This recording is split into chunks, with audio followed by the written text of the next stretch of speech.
Social media addiction has destroyed my life. Given what's going on in the world right now, more people are sitting indoors, they want to connect with other people, and they're going to spend more time on social media.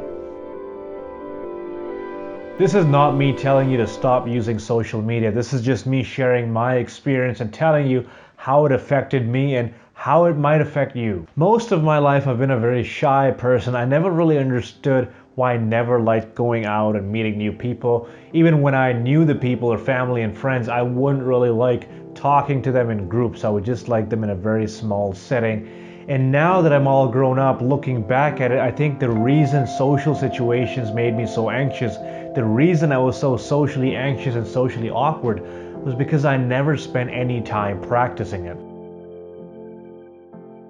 You see, growing up, I spent so much time on MSN Messenger, Orkut, MySpace, these social media applications. Social media was just on the rise at the time, but because I spent my entire day in front of the screen, staring and refreshing, I wasn't talking to actual people. I wasn't getting practice having actual conversations with people. And that made me really socially awkward for most of my life. Instead of going out and meeting people, I'd rather stay at home and refresh my social media website again and again to feel like I wanted to get that dopamine hit that my body was looking for. And it's only a couple of years ago that I realized this was a problem for me. So about 10 plus years of me not developing any social skills, that too in the prime age where I'm supposed to develop these skills, really had a big toll on my social circle, my social life, and just how I interacted with people.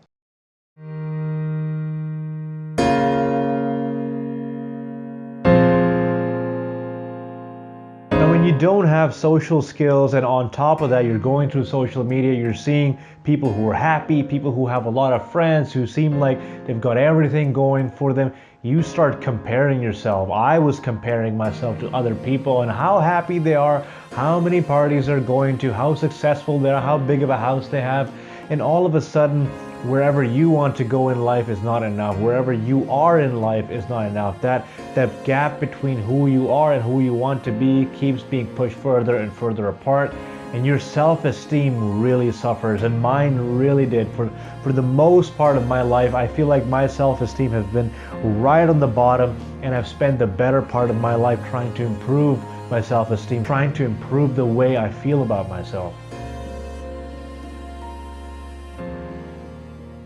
It was this vicious cycle. Because I didn't have enough social skills, I would spend more time on social media, and because I was spending more time on social media, I wasn't developing the skills I needed to talk to real life people. So it was this vicious cycle that I was doing for years. I was depressed for most of my life, and I used social media to drown away that depression. I remember always being online in case someone came up and I could talk to someone, or the moment someone would come online, I remember clicking on their little chat icon and just typing a message. And I feel like my entire life, all of my social needs came from social media. I didn't need any real life people because I was getting everything from that one source, that one computer, the one phone. At the time, social media was only on your desktop, but now you have it everywhere you go. You have it on your phone, you have Snapchat, you have Facebook, you have Instagram, you have all these different applications, and they're not restricted to your desktop anymore. They're following you around everywhere. And this is a prevailing issue. Don't get me wrong, this is an addiction. If you are doing something that you can't control, if you are doing something without knowing you're doing it, you're doing it subconsciously, if you recognize it's interfering with things in your life, it's an addiction. And we can soften the blow by saying, oh, you know what, you can moderate this, you can use this. But honestly, it doesn't work like that. Social media is built in a way where it's addictive. They want us to use it more and more, and not a lot of us have control over the way we use it. I constantly thought about quitting social media. Every other week I would tell myself, okay, I'm gonna put my phone away, I'm not gonna use it this month, and I would be right back at it the next day because I had no structure in place. And when you start seeing people on social media who are more successful than you, happier than you, and they only have their highlight reels, you feel like you have to almost compensate. I remember doing things on social media that I wasn't actually doing, pretending to be at a party, pretending to traveling, posting photos like my life is super interesting when it just wasn't.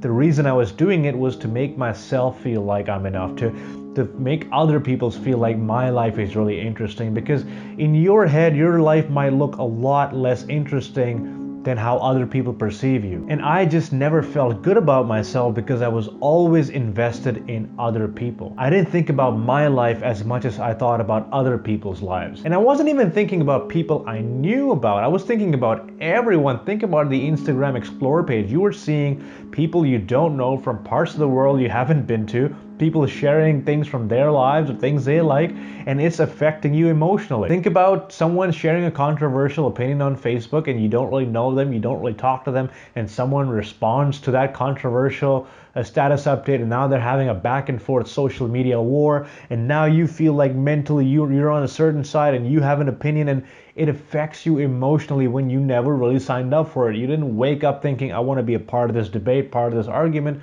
but because you're scrolling through social media, you just are. And we're doing this constantly with every post we see. There's an opinion somewhere, there's someone's feedback on something somewhere else, and we're just constantly evaluating how we feel about them.